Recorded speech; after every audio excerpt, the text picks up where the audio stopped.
রাজ্যে মুসলিম ভোট যার, ক্ষমতা তার, এটাই যেন চেনা চিত্র। 2026 সালের বিধানসভা ভোটে কি ব্যতিক্রমী কিছু ঘটবে? যদিও সমস্ত রাজনৈতিক দল দাবি করছে মুসলিম ভোট তাদের দিকেই রয়েছে, এবারে বিধানসভা ভোটে কারা লাভবান হবে আর কাদেরই বা ক্ষতি?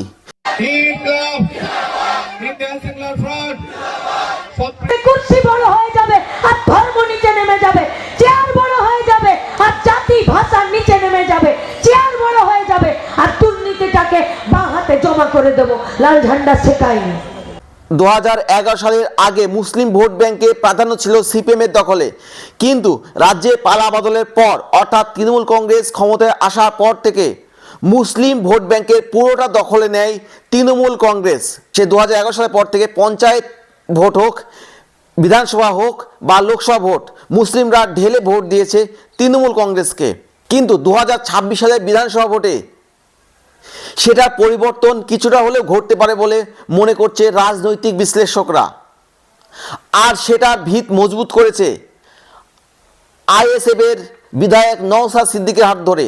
2021 সালে ভাঙড়ে জয়ী হওয়ার পর থেকে নওশাদ সিদ্দিকী গত 5 বছর ধরে রাজ্যে বিভিন্ন জায়গায় ঘুরে ঘুরে আন্দোলন সংগঠিত করেছেন। তার বিভিন্ন সভা সমিতিতে দলে দলে লোকেরা এসে ভিড় করেছেন। রাজ্যে ওবিসি সমস্যা থেকে শুরু করে ওয়াকফ আন্দোলন কিংবা বাবরি মসজিদ ইস্যুতে মুসলিমদের একটা অংশ রাজনৈতিক আশ্রয় খুঁজছে বলে কেউ কেউ মনে করছে। 2021 সাল থেকে 2026 সাল পর্যন্ত মুসলিমদের ভোট ব্যাংকে ফাটল ধরানোর চেষ্টা করেছেন নওশাদ সিদ্দিকী।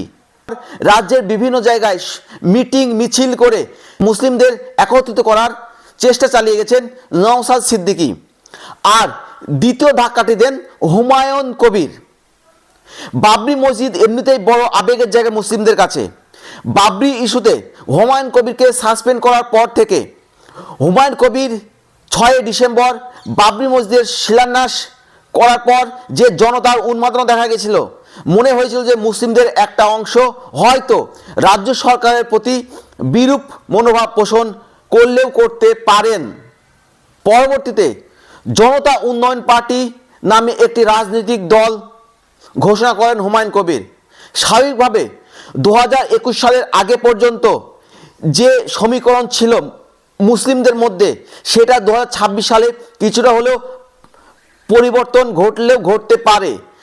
2026 সালের বিধানসভা ভোটে কিছু রাজনৈতিক দল তারা মুসলিম ভোট ব্যাংকে প্রভাব বিস্তার করার জন্য মাঠে নেমে পড়েছেন। একদিকে যেমন আইএসএফ রয়েছে, নওশাদ সিদ্দিকী, তারা তাদের সঙ্গে জোট মোটামুটি ফাইনাল সিপিএম এর সঙ্গে।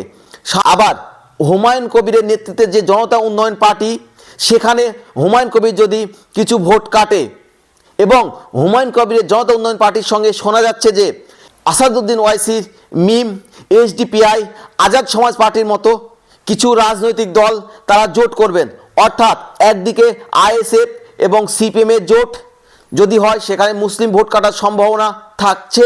আবার হুমায়ুন কবিরের নেতৃত্বে এবং আসাদ উদ্দিন ওয়াইসিদের এআই মিমরা যদি একটা আলাদা জোট করে, সেখানেও মুসলিম ভোটের যদি কিছু অংশ কাটে, সেক্ষেত্রে তৃণমূলের একচ্ছত্র আধিপত্য বিস্তার করা অনেকটাই কঠিন হয়ে পড়তে পারে।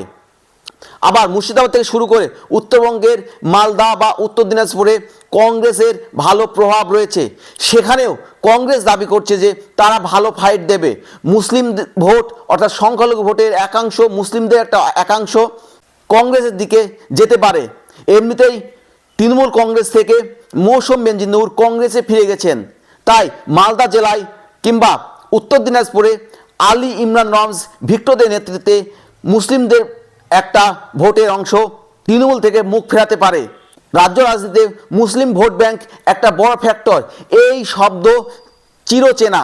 কিন্তু এবারে বিধানসভা ভোটে সেটার যদি পরিবর্তন হয়, 2026-এর বিধানসভা ভোটে তৃণমূল কংগ্রেসের কাছে একচ্ছত্র যে আধিপত্য, তৃণমূল কংগ্রেসের সমস্ত ভোট ব্যাংক যে তাদের দিকেই থাকে, কিন্তু এবার সেটা না হলেও হতে পারে। কিছু মুসলিম ভোট ব্যাংক কিছুটা তৃণমূলের দিক থেকে মুখ ফেরালে অবাক হওয়ার নেই।